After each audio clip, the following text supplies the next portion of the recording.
RDC-Rwanda. Les sanctions se préparent si Kagame brise l'accord de paix de Washington. L'heure est grave pour Paul Kagame et son régime. L'ambassadrice américaine en RDC, Lucy Tamlin, a annoncé que des mesures punitives attendent Kigali si le Rwanda ne respecte pas les termes de l'accord de paix signé à Washington. Derrière ce langage diplomatique se cache une réalité implacable. Les États-Unis en ont assez de la guerre dans l'est du Congo et ils sont désormais prêts à passer à l'action. Si le Rwanda continue sur la voie de la duplicité et de l'agression, c'est toute une machine internationale qui pourrait se retourner contre lui. Voici une analyse implacable des risques que court Kigali s'il défie la volonté de paix internationale.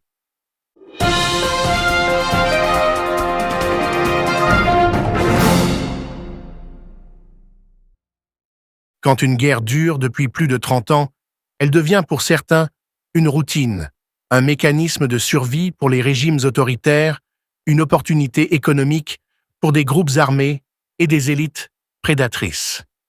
Mais pour les populations civiles, c'est une lente descente aux enfers. L'Est de la République démocratique du Congo en est le symbole vivant. Depuis les années 1990, les Kivu n'ont jamais connu une paix durable. Derrière cette instabilité chronique, un acteur récurrent se profile, le Rwanda de Paul Kagame. Le 30 juin 2025, sous la médiation active de l'administration Trump, les gouvernements de la RDC et du Rwanda ont signé un accord de paix à Washington. Un tournant. Pour la première fois, les États-Unis, principal allié du Rwanda depuis le génocide de 1994, ont mis sur la table une exigence claire. Fin de la guerre, respect de la souveraineté de la RDC, retrait progressif des troupes rwandaises, neutralisation des FDLR et surtout un mécanisme de suivi et de sanction. Ce n'était pas un accord symbolique, mais un ultimatum déguisé. Lucy Tamlin, l'ambassadrice américaine en poste à Kinshasa, n'a pas mâché ses mots sur RFI. En déclarant que tant des mesures punitives sont prévues si l'accord n'est pas respecté, elle envoie un signal fort à Kigali. Ce langage diplomatique masque à peine l'agacement grandissant de Washington face aux provocations rwandaises, aux jeux de duplicité autour des groupes armés comme le M23 et au refus de Kigali d'admettre son implication militaire en territoire congolais. Mais quelles seraient ces sanctions? Et surtout, Kigali est-il prêt à en payer le prix? D'abord, il faut comprendre que l'accord de Washington s'inscrit dans une dynamique nouvelle. Les États-Unis ont décidé de reprendre la main sur un conflit qu'ils ont longtemps laissé pourrir, parfois même encouragé à travers un soutien aveugle au régime de Kagame. L'administration Trump, contrairement aux démocrates, regarde désormais le Rwanda comme un facteur de déstabilisation plutôt que comme un modèle de stabilité. Ce changement de paradigme s'explique par plusieurs facteurs. Les révélations sur les crimes de guerre du M23, soutenus par Kigali, les témoignages d'anciens officiers rwandais en exil, la montée en puissance d'un Congo plus affirmé sous Félix Tshisekedi et la volonté de sécuriser l'accès aux minéraux stratégiques du Congo dans un contexte de rivalité avec la Chine. Dans ce cadre, le mécanisme de sécurité conjointe prévu par l'accord est loin d'être symbolique. Il prévoit non seulement un calendrier de retrait progressif des RDF, forces de défense du Rwanda, du sol congolais, mais aussi un plan de neutralisation des FDLR, forces démocratiques de libération du Rwanda, groupe souvent utilisé comme prétexte par Kigali pour justifier ses incursions armées en RDC. En imposant un plan clair, des témoins et une obligation de résultat, les États-Unis posent les bases d'une paix réelle, mais surveillée. Le problème, c'est que le régime de Kagame n'a jamais été habitué à respecter ce genre de contraintes. Depuis plus de 2 décennies, Kigali agit en toute impunité dans l'est du Congo, surfant sur le soutien de puissances occidentales, sur la culpabilité post-génocide et sur une diplomatie bien huilée. Mais aujourd'hui, ce capital diplomatique est épuisé. Le Rwanda est isolé. L'Union européenne est silencieuse. La France regarde ailleurs. L'Allemagne, autrefois bienveillante, reste prudente. Et surtout, les États-Unis semblent avoir tourné la page Kagame. Si le Rwanda choisit de violer les termes de l'accord de Washington, les sanctions ne seront pas simplement symboliques. Plusieurs leviers sont à disposition de Washington. D'abord, les sanctions individuelles, gel d'avoirs, interdiction de visas, sanctions économiques ciblées contre les généraux du RDF, les ministres impliqués dans les opérations au Congo, voire Paul Kagame lui-même. Ensuite, l'aide économique et militaire, les États-Unis pourraient suspendre une partie de leur aide au Rwanda, notamment dans le domaine de la formation militaire, des programmes de santé ou d'éducation. Enfin, le levier diplomatique.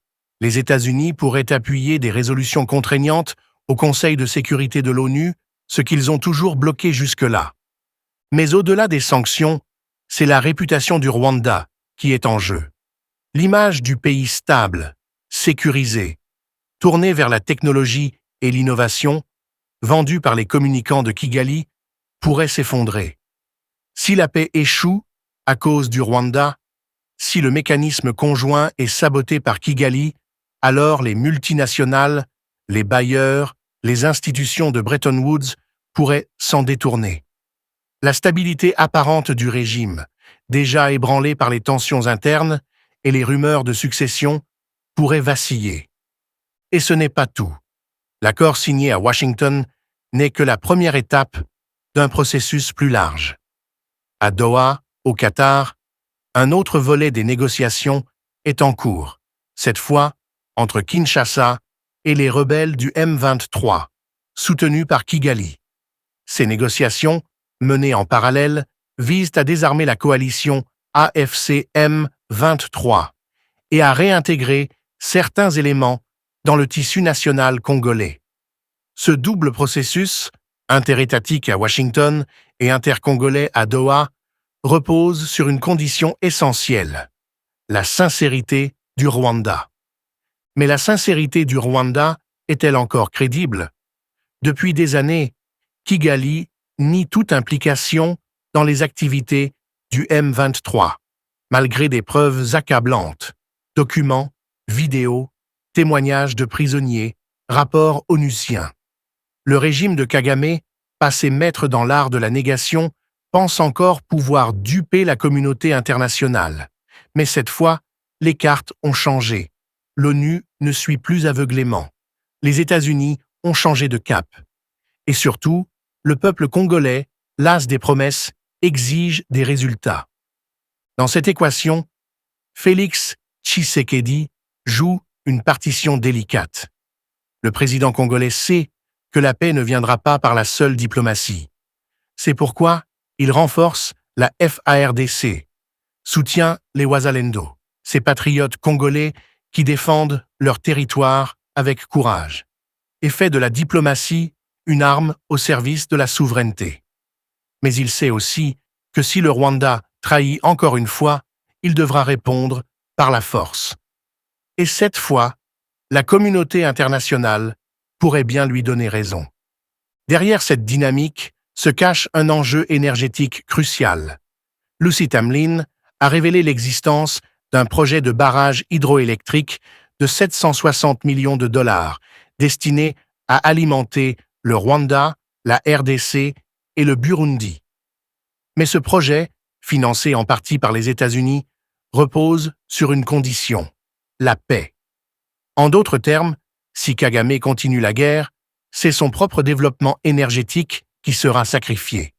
Le message est clair, paix ou pénurie, coopération ou isolement. Ainsi, si Kigali ne respecte pas l'accord de Washington, ce ne sont pas seulement des sanctions qui l'attendent. C'est une remise en question totale de son modèle. Une perte d'influence, un effondrement économique, une révolte intérieure peut-être, alimentée par un peuple fatigué de la guerre perpétuelle. Kagame a toujours cru pouvoir manipuler ses alliés, utiliser la menace du FDLR pour justifier l'injustifiable.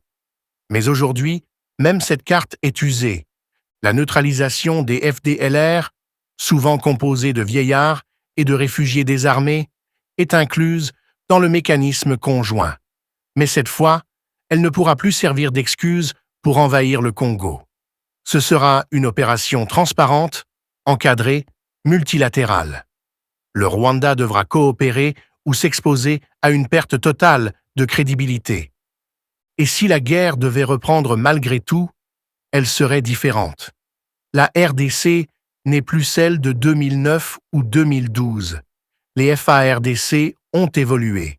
Les Patriots, ces résistants locaux, sont organisés. La population est mobilisée.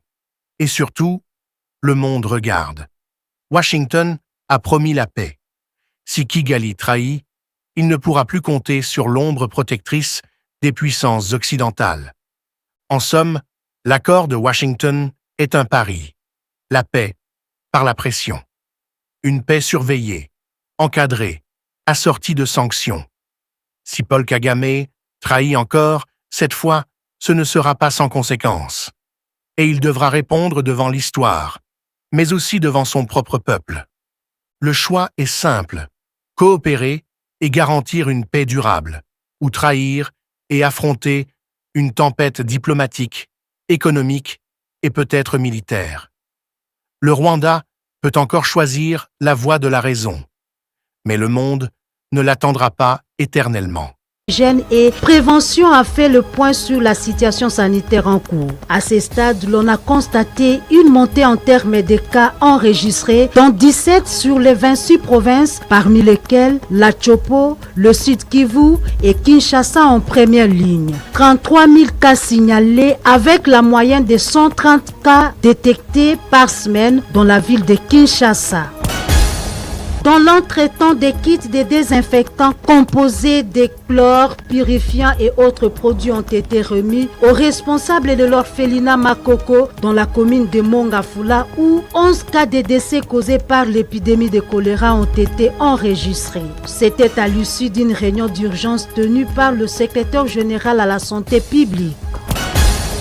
Lutte contre le choléra dans les quartiers défavorisés de Kinshasa, la régie des eaux a mis en circulation ses camions citernes pour desservir la population en eau potable. À cela s'ajoutent ces 2 laboratoires mobiles et 2 véhicules ateliers pour la sensibilisation. Intégration de la santé mentale dans les soins primaires en RDC, cette problématique a fait l'objet d'un atelier organisé conjointement par le Programme national de la santé mentale et la santé rurale à Kinshasa. Objectif, réfléchir sur les pesanteurs persistants, priorités d'action et les modalités concrètes pour sa mise en œuvre effective. Insécurité à Kinshasa, des bandits armés ont comparu lors d'une audience foraine du tribunal militaire de Kinshasa-Gombe. 20 d'entre eux, soupçonnés d'appartenir au Kuluna, sont poursuivis pour terrorisme. Les 3 autres sont accusés de braquage à main armée avec usage d'armes de guerre. Cette procédure s'inscrit dans le cadre de l'opération Ndobo menée par le vice-premier ministre, ministre de l'Intérieur, en collaboration avec la police nationale congolaise, visant à éradiquer le banditisme urbain et la criminalité. Dans les volets environnement, plus de 500 habitations sont menacées par les têtes d'érosion dans le quartier Kogelos dans la commune de Mongafula. Les riverains tirent une sonnette d'alarme en plaidant pour des travaux urgents de génie civil. Dans l'entretemps, les gouvernements congolais et centrafricains ont signé un communiqué conjoint sur l'exécution du projet Bangui Kisangani Bujumbura. Ce projet intégrateur consiste à jeter un pont en béton d'une longueur de 645 mètres du côté Bangui et 850 mètres du côté Zongo. Ces ouvrages faciliteront les échanges commerciaux et économiques. Au terme de sa première audience, tenue mercredi 9 juillet à Kinshasa, le procès de l'ex-garde des Sceaux poursuivi pour détournement a été reporté au 23 juillet 2025. Célébration de la journée nationale du barreau en RDC, plusieurs barreaux à travers le pays ont commémoré le 57e anniversaire de l'existence du barreau congolais qui a vu le jour le 10 juillet 1968. Voilà tout pour le fait d'actu de la semaine.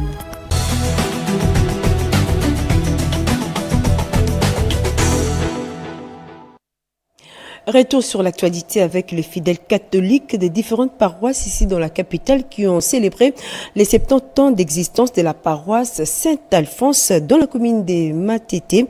La célébration de cette jubilaire a été présidée par le cardinal Fridolin Ambongo ce dimanche 13 juillet 2025 en présence de plusieurs personnalités politico-administratives.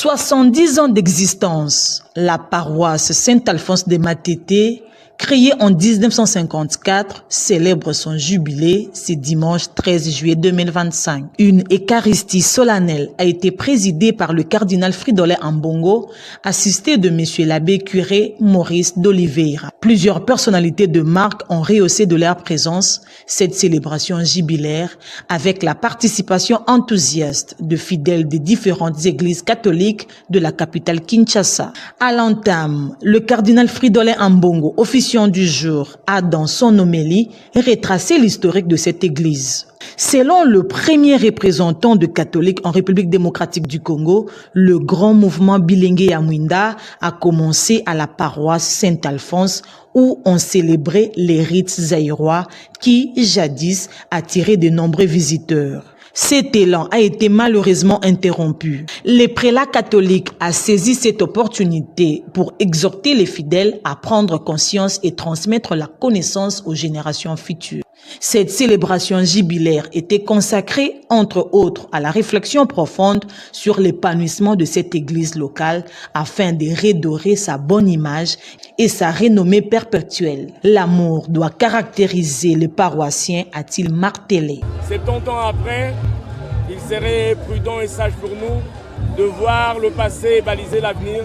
Et le message de notre Père l'archevêque était très profond. Et en plus, quand il nous invite à l'amour. Et pour nous, l'avantage, nous célébrons ce jubilé pendant le jubilé de l'Église universelle qui nous invite à l'espérance. Et je crois que chacun de nous, pour qu'il soit pèlerin d'espérance, doit vivre l'amour. La remise de cadeaux a sanctionné la fin de cette eucharistie.